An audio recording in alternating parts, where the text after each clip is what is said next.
तो यहाँ तो हो गए आपके जगत और जगत की सत्ता, ठीक है ना। लेकिन अगर मट्टी है तो मट्टी तो अपने आप घड़ा बन नहीं जाएगा, ये बन जाएगा। उसको बनाने वाला क्या बोला जाता है? कुम्हार बोला जाता है, कुम्हार। और संस्कृत में उसको कुलाल बोला जाता है। क्या बोला जाता है? कुलाल। तो कुलाल जब तक उस घड़े को घड़े रूप में परिवर्तित नहीं करेगा तब तक मट्टी स्वयं घड़ा नहीं बनेगी। उसी प्रकार से भगवान है, तो भगवान ने जगत को बनाया। भगवान ने किस मटेरियल से, किस सामग्री से इस जगत का निर्माण किया? तो आगे श्लोक में कहते हैं चाथे स्वभिव्यस्वर, भगवान ने अभिन्न यंत्र के द्वारा अपने ही शरीर से, आगे इसी में आपको अभी प्राप्त होगा भगवान ने जगत को कैसे बनाया। चाथे स्वभिव्यस्वर, भगवान ने अभिन्न अंगों से जगत का संचार किया। भगवान को जब सृजन करने की इच्छा होती है तो भगवान संसार को बना देते हैं। गीता में भगवान ने क्या कहा? ममेवांसो जीवलोके और जीवभूता सनातन। ये जितने भी प्राणी आप देख रहे हैं संसार में ना, ये सब भगवान के अंश हैं। भगवान से परे कोई नहीं है। यह कोई है? हम जाते कहाँ हैं? किसी ने देखा क्या? हम जाते हैं भगवान के पास ही, लेकिन अब वहां कर्मों का भोग है। अब कोई पाप कर्म से नरक में चला जाता है और कोई पुण्य कर्म से भगवान के धाम को चला जाता है। लेकिन दोनों गया है भगवान के ही धाम। तो सत्य भगवान कृष्ण है, सत्य भगवान राम है, सत्य भगवान शिव है, और सत्य ही भगवान की जो माया है, जिसको हम आदि शक्ति मां परंपरा जगत जननी जगदम्बा श्री दुर्गा भवानी के नाम से जानते हैं। ये भी परम सत्य, सत्य से परे कोई नहीं है। और भी सरलतम समझिए, मकड़ी को आप लोगों ने देखा, मकड़ी को, मकड़ी जाल कैसे बूनती है?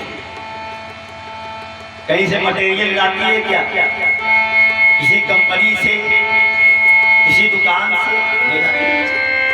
जाल कैसे बनाती है? तो जो लार उसके निकलते ना, लार पतली झिल्ली टाइप की लार निकालती है और उसको ऐसा बुन देती है, वह पतला है, टूट जाता है, तो निकल कोई ना पाओ उस जाल से। और जब उसको ऊपर चढ़ना होता है तो क्या करती है? फिर अपने अंदर में उसको समेट लेती है, और जब विस्तार करना होता है तो फैला देती है पूरा माया जाल। उसी प्रकार भगवान को जब सृजन करने की इच्छा होती है तो भगवान संसार को बना देते हैं, और पालन भी भगवान ही करते हैं। संसार में आपको भेजा तो भगवान क्या खिलाएंगे आपको कि हमसे ज्यादा उन्हें चिंता। मैं भगवान की चिंता तो कभी कभी करता हूँ ना, नहीं करता हूँ, रोज तो करता नहीं। तो हमारे संतों ने क्या कहा? हमें चिंता नहीं उनकी, उन्हें चिंता हमारी है। भगवान मेरी पल पल चिंता करते हैं। तो मकड़ी स्वयं सृजन करती है और स्वयं उसका संहार भी करते हैं। उसी प्रकार भगवान भी जब संसार को बनाते हैं तो चाहते स्वभिज्ञस्वर अभिन्न अभिन्न स्वरूपों में भगवान जगत का संचार करते हैं। तो कैसे? तेने ब्रह्म हृदयादि कवये मुह्यन्ति सूरय। तेने ब्रह्म हृदय यह आदि कवये। आदि काव्य कौन है? वेद है। आदि काव्य जिसका न आदि है न अंत है और न मध्य है, उस वेद स्वरूप जो ग्रंथ है उसको भगवान ने ब्रह्मा जी के हृदय में अनायास ही स्थापित कर दिया और उसी वेद के अनुसार से भी ब्रह्मा जी ने सृष्टि का प्राकट्य किया। आगे इसी के क्रम में आपको भी हम विस्तार से बताएंगे। और तेजो वारिमृदां यथा विनिमयो यत्र त्रिसर्गो मृषा। अब त्रिसर्ग क्या है? त्रिसर्ग मतलब जो भगवान की तीन क्या है? माया है। कौन कौन सी माया? सतोगुण, रजोगुण और तमोगुण। ठीक? सात्विक, राजसिक और तामसिक जो माया है भगवान की, ये महाकाली, महालक्ष्मी और महासरस्वती के रूप में विद्यमान है। तो यहाँ पे क्या बताया? तेजो वारिमृदां यथा विनिमयो। तेजो वारिमृदां क्या इसका मतलब? जैसे रेगिस्तान में जब सूर्य की किरण पड़ती है तो चमकती है ना रेगिस्तान। तो क्या लगता है कि पानी है वहां पे, है ना? पानी की मात्रा वहां झलकती है, लेकिन जब वहां जाते हैं तो क्या मिलता है? रेत मिलता है, बालू मिलता है। और दूसरा उदाहरण, जब आप रात्रि में निकलते हैं और कहीं पानी बरसा हो तो क्या लगता है कि जल नहीं है, समतल जमीन है, लेकिन जब पैर पड़ता है तो लगता है तो पानी है यहाँ। तो तेजो वारिमृदां, जहाँ जल नहीं है वहाँ जल की आभास होता है, और जहाँ मिट्टी है वहाँ जल का आभास होता है ना? तो तेजो वारिमृदां यथा विनिमयो यत्र त्रिसर्गो मृषा। और भगवान की जो माया है, ये भगवान की माया भी सत्य है, असत्य नहीं है। जैसे भगवान की माया है तभी तो भगवान है, और भगवान नहीं होते तो माया कहां से आती है? और माया नहीं होती तो भगवान कहां से होते? ये होते। और सरलतम उपाय कि जैसे सात्विक, राजसिक और तामसिक माया, तो भगवान की माया भगवान के ही हृदय से प्रकट हुई। और ये तीनों माया संसार में स्थापित हैं, और जब तक भगवान है तब तक माया भी है। अब आप सात्विक माया से रहते हैं कि राजसिक माया से लिप्त रहते हैं कि तामसिक माया से लिप्त रहते हैं? अब इस पे क्या करेंगे, आगे बढ़ते हैं। और दूसरा क्या क्या? धाम्ना स्वेन सदा निरस्तकुहकं सत्यम परम धीमहि। वेदव्यास जी ने भगवान श्रीमन नारायण को सत्यम परम धीमहि बोल करके प्रणाम किया और प्रणाम करने के बाद में आगे इस कथा में प्रवेश करते हैं। तो नैमिषारण्य तीर्थ में 88,000 ऋषिगण के जो मुखिया हैं, जिनका नाम शौनक है, शौनक ऋषियों ने श्री सूत जी महाराज से 6 प्रश्न पूछा। कितने प्रश्न? 6 प्रश्न। आवाज समझ में आ रही कि नहीं आ रही है? गला बैठा हुआ है तो आप लोग कुछ कहिएगा नहीं, गला साफ हो जाएगा। तो क्या बोलना पड़ेगा? क्या बोलना पड़ेगा? राधे राधे। क्या बोलना पड़ेगा? राधे राधे। राधे राधे। तो 88,000 ऋषि गणों के जो मुखिया थे, उन्होंने श्री सूत जी महाराज से 6 प्रश्न पूछा। किं श्रेया शास्त्र सारा क्या स्वावतारा प्रयोजन, किं कर्म केवतारस्य धर्माकं शरणागत, इत्येते सूतमुद्दिश्य षड्प्रश्ना मुनिभिः कृता।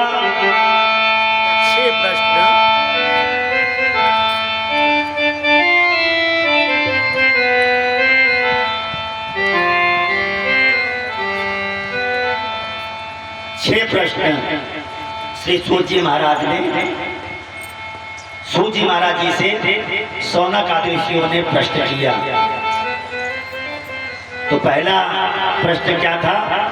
किं श्रेया शास्त्र सारा। सूत जी महाराज, शास्त्र का सार क्या है? तो शास्त्र का सार है कलौ केशव कीर्तनाथ। कलौ केशव कीर्तनाथ। कलयुग में किसकी महत्व है? कलयुग केवल हरि गुण गा, सुमिर सुमिर नर उतर ही पारा, है ना? कलयुग में सार क्या है? कलयुग में सार भगवान का नाम है। यही शास्त्र का सार है। कीर्तन करते रहिए। गुरु मंत्र लिया ना आपने? कितनी बार जप करती हैं बताइए? एक बार नहीं करते? सुबह शाम करते हैं। 2-4 बार 10 बार हो जाते हैं। बहुत बढ़िया। यही सार है कलयुग। गुरु का मंत्र लेने के बाद में उसको झोली में डाल करके मत रखिएगा। उसका निरंतर जितना हो सके 10 बार 20 बार 108 बार 1000 बार 2000 बार जितनी बार हो जाए। जैसे दूध को आप लोग मथते हैं ना दही को, तो दही को जितने मथेंगे उतना उसमें से मक्खन निकलेगा। उसी प्रकार से गुरु का दिया हुआ जो मक्खन है, दही स्वरूप जो मंत्र है, उसको जितना आप जपेंगे मथेंगे उतना ही उसमें से मक्खन निकलेगा। बात समझ में आ रही है ना? गला बैठा हुआ है, कुछ कहिएगा नहीं आप लोग, कल तक ठीक कर लेंगे। का स्वावतारा प्रयोजनम। भगवान के कितने अवतार? कल मैंने निवेदन किया था ना, कितने अवतार बताइए?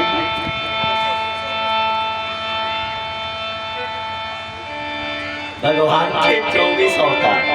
कितने? 24। तो भगवान के 24 अवतार। तो इन 24 अवतारों को भगवान ने क्यों लिया? कारण क्या है? स्वावतारा प्रयोजन। भगवान ने किन उद्देश्य से, किस प्रयोजन से भगवान अवतार लेते हैं? ये शौनक ऋषि नैमिषारण्य में सूत जी महाराज से प्रश्न करते हैं। तो सूत जी महाराज ने उत्तर क्या दिया?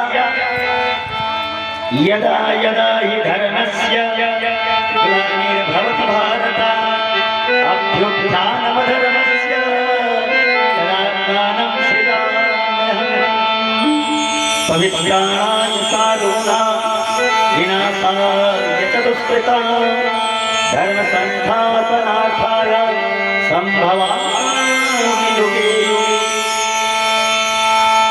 यदा यदा हि धर्मस्य ग्लानिर्भवति भारत, ये भारत की भूमि जब ग्लानि करने लगती है, जब पाप बढ़ जाता है, तो भगवान उन पापियों का उद्धार करने के लिए भगवान अनेक रूप बना करके इस पृथ्वी पर धर्म की स्थापना करने के लिए अवतार लाता है। यही भगवान के अवतार का मुख्य प्रयोजन है, मुख्य उद्देश्य है। और किम कर्म केवतारस्य, कर्म केवतारस्य, कर्म का कारण क्या होना चाहिए? कर्म के कारण क्या होना चाहिए? कर्म ऐसा होना चाहिए जो भगवान के प्रति अग्रसर हो, वही कर्म का असली मतलब है। और धर्म का शरणम गतः, धर्म किसकी शरण में रहता है? तो धर्म भगवान की कथा में शरणागत रहता है। भगवान की कथा जहाँ होती है वहाँ धर्म का निरंतर वास रहता है। इन्हीं 6 प्रश्नों से श्रीमद्भागवत कथा प्रारंभ होती है और समाप्त भी हो जाती है।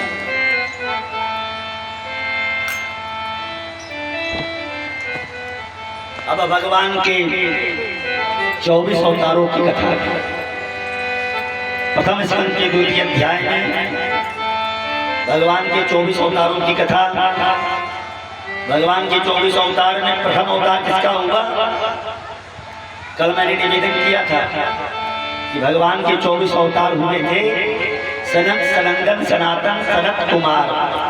ये 4 ऋषि कुमारों के स्वरूप में भगवान का पहला अवतार। दूसरा अवतार किसका हुआ? नर नारायण स्वरूप में। बद्रिकाश्रम गई ना, बद्री नारायण गई ना, तो नर नारायण पर्वत के बीच में भगवान बद्री विशाल का मंदिर है। वही नर नारायण के रूप में भगवान ने अवतार लिया। हम नर नारायण के रूप में क्यों अवतार लिया? कि भगवान ने मनुष्य को तप करके दिखाया। जैसे जनता जनार्दन कहता है कि भगवान तो माल खा रहे हैं, भगवान मेहनत कहाँ कर रहे हैं? बढ़िया लड्डू, पेड़ा, काजू, बर्फी, बादाम आदि खा रहे हैं, भगवान ने मेहनत कहाँ किया? तो भगवान मेहनत करके दिखाए कहाँ? बद्रिकाश्रम में तप कर करके आज भी तप कर रहे हैं, नर और नारायण स्वरूप में। भगवान का क्या उद्देश्य था? कि भगवान कलयुग में टीका टिप्पणी न हो, कोई भगवान पे उंगली न उठाए, इस उद्देश्य से भगवान ने नर नारायण स्वरूप बना करके वहां पर आज भी तप कर रहे हैं। तीसरा अवतार जो भगवान का हुआ वराह स्वरूप में हुआ।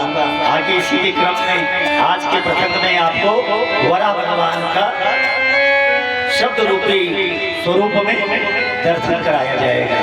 चौथे अवतार में भगवान अनसुईया के पुत्र अत्रि मुनि और अनसुईया के पुत्र रूप में आए दत्तात्रेय बनकर 3 पुत्र हुए थे ब्रह्मा विष्णु महेश के द्वारा। तो दत्तात्रेय भगवान विष्णु के अंश और चंद्रमा भगवान ब्रह्मा के और दुर्वासा भगवान शंकर के। ये 3 पुत्र बन करके आए थे, अत्रि मुनि और अनसुईया के गर्भ से। और 5वें में भगवान आकृति और रुचि प्रजापति के द्वारा श्री यज्ञ नारायण भगवान का प्राकट्य हुआ।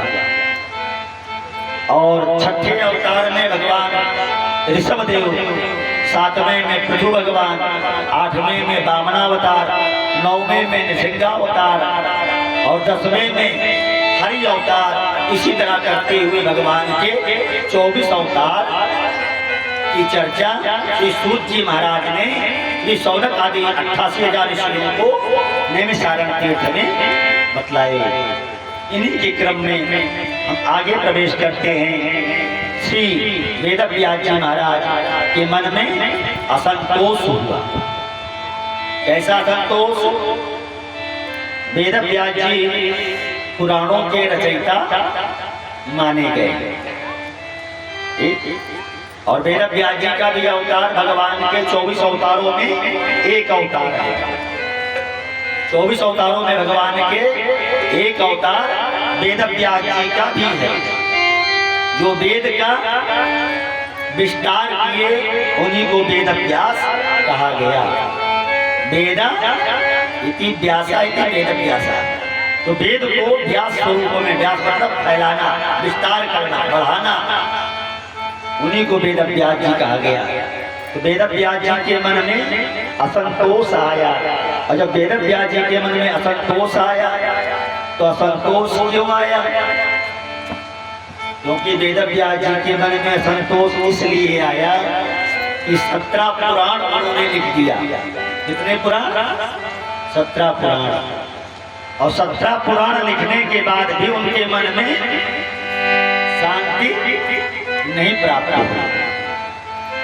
तो वेदव्यास जी ऐसे अपने आश्रम पे खिन्न अवस्था में बैठे हुए थे तो श्री नारद जी का आगमन होता है। तो नारद जी का जैसा मैंने कल निवेदन किया कि नारद जी वहीं पहुंचते हैं जहां पर किसी का उद्धार करना होता है। ठीक होता है ना? तो नारद जी पहुंच के कहा श्री वेदव्यास जी के आश्रम पर। और वेदव्यास जी का आश्रम कहाँ है? सम्याप्रास बद्रिकाश्रम। बद्री नारायण में आप लोग गए होंगे तो भारत की जो अंतिम सीमा है ना, मड़गांव, मनगांव है ना, मड़गांव में जो है वेदव्यास जी का आश्रम है। और वहीं से सरस्वती जी की कलकल धारा बहती है और भीम पुल है। भीम पुल इतने से टिका है, आपने देखा होगा, लगता कि गिर जाएगा तो गए। जय सिया राम। लेकिन द्वापर युग से आज तक टिका है और अभी तक वैसे ही टिका, हिला नहीं उस पे। और लाखों लोग उस पे उतर चुके, आर पार हो चुके, लेकिन उसका बाल विवाह का नहीं हुआ और होगा भी नहीं। तो वहीं पर सम्याप्रास नाम का वेदव्यास जी का आश्रम, वहीं पे खिन्न अवस्था में बैठे नारद जी का आगमन उठ करके स्तुति किया, वंदना किया, आसन दे करके बैठाया और हाथ जोड़ करके बैठे। तो नारद जी ने पूछा कि हे विप्र, आप क्यों उदास हैं? तो वेदव्यास जी ने कहा महाराज, मैंने 17 पुराणों की रचना की, लेकिन मेरे मन में आज भी लगता है कि मैंने कोई चीज छोड़ दिया, कोई चीज छोड़ दिया। तो नारद जी ने कहा ऐसा नहीं है, यदि भी आपको असंतोष है तो हम आपको एक कहानी सुनाते हैं। तो नारद जी ने सुनाया अपने पूर्व जन्म की कथा। नारद जी ने क्या सुनाया? किसी दूसरे का उदाहरण नहीं दिया, स्वयं का उदाहरण दिया। और आदमी को कभी दूसरे की उपमा नहीं देनी चाहिए। इस कहानी का सारांश इतना ही है। तो नारद जी ने स्वयं अपनी उपमा दी और क्या कहा कि मैं पूर्व जन्म में दासी पुत्र था।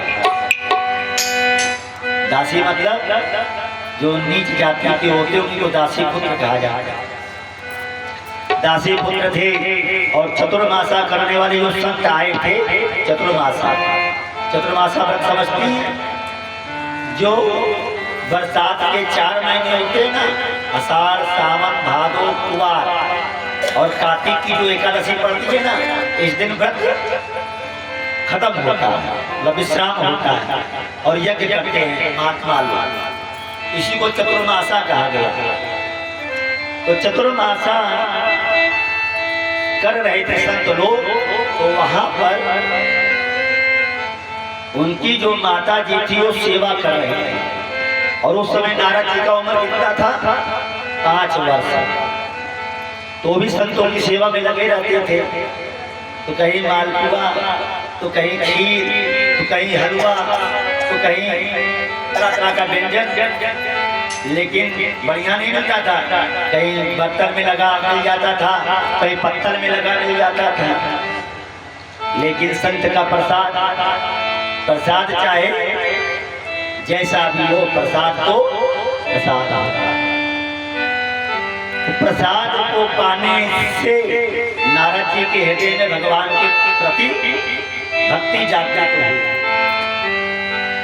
और वह बालक स्वरूप श्री नारद जी भगवान के प्रेम में रमते चले गए, भगवान के प्रेम में रमते चले गए और इतना रमते चले गए कि अब हमको संसार की कोई मोह माया ग्रसित नहीं कर रहे।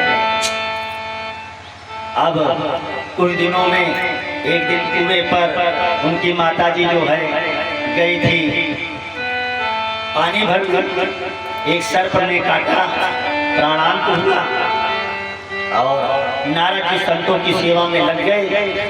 और जब संत लोग चले गए तो नारद जी क्या करते? भगवान की भक्ति करते रहते हैं।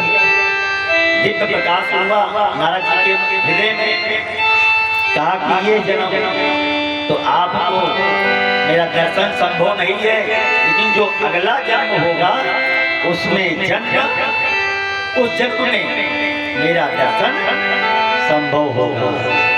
अहो देवर्षि धन्योऽयं यत् कीर्तिं सर्गधन्वना। अहो देवर्षि धन्योऽयं, देवर्षि नारद जी धन्य हैं कि भगवान की निरंतर भक्ति करते रहे और वह समय दूर नहीं कि अगले जन्म में देवर्षि नारद जी का जन्म हुआ। देवर्षि नारद जी भगवान की जय हो। अब इधर सूत जी महाराज सौनकादिशियों को कथा सुनाते हैं। इधर जब महाभारत का युद्ध समाप्त हुआ तो दुर्योधन अभी भी जिंदा था और दुर्योधन का परम मित्र कौन था? अश्वत्थामा जीवित है और आज भी जीवित है। दुर्योधन तो मर गया लेकिन अश्वत्थामा आज भी जीवित है। और क्यों जीवित है? क्योंकि सप्त चिरंजीवियों में उनका भी एक नाम है। सप्त चिरंजीवी कौन कौन है? अश्वत्थामा बलव्यासो हनुमानच्चा विभीषण कृपा परशुरामच्चा सप्तैता चिरंजीविना। अश्वत्थामा बलव्यासो, अश्वत्थामा का पहला नाम है। तो वही अश्वत्थामा जब अपने मित्र से मिलने गया, किससे? दुर्योधन से, तो दुर्योधन की व्यथा देख करके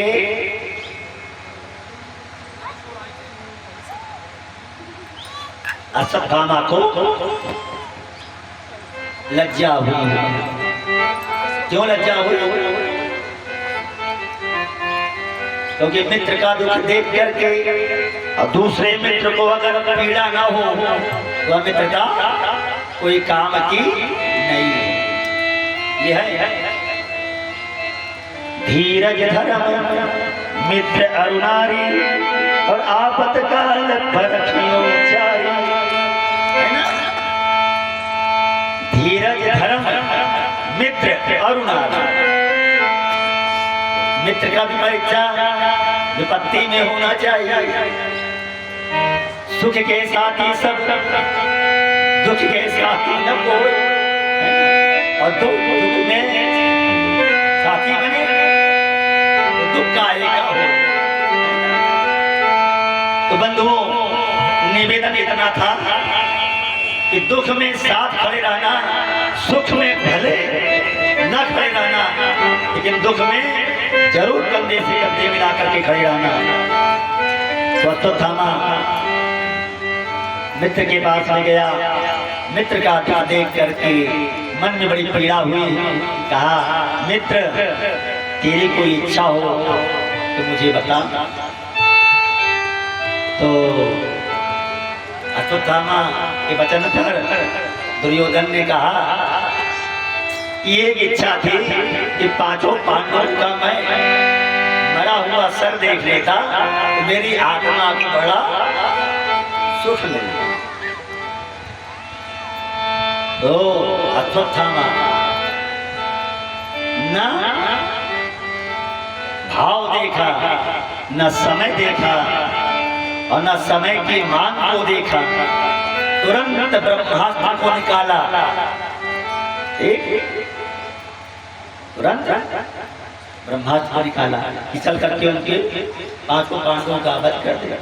फिर सोचा यदि रात्रि का समय है, चल करके स्वयं कर दिया जाए। तो आया और पांचों पांडवों के जो पुत्र थे उनको मार करके ले आए। तो के करके सर को दिया, सबका सर फोड़ा। पांचों सर जब फूट गए, तारे मूर्खों ने क्या किया? क्यों? अरे चार का सर मैं तो फोड़ सकता था, लेकिन भीम का सर मैं नहीं फोड़ सकता था। उन्हें क्या किया? बड़ा नहीं किया। तू तो आप आई हो गया। बस इतना कहा करके दुर्योधन प्राण को त्याग दिया। मुझसे बहुत बड़ा अपराध आ गया कि दुर्योधन था पापी, लेकिन बाल हत्या करने में वो भी विरोध करता था। बाल हत्या करना भी आई में गिनती होता है। तो आइए एक भजन आप लोगों को सुनाते हैं। तो गले को थोड़ा राहत मिलेगा, फिर आगे की कथा हम आपको सुनाएंगे। जय श्री राधे।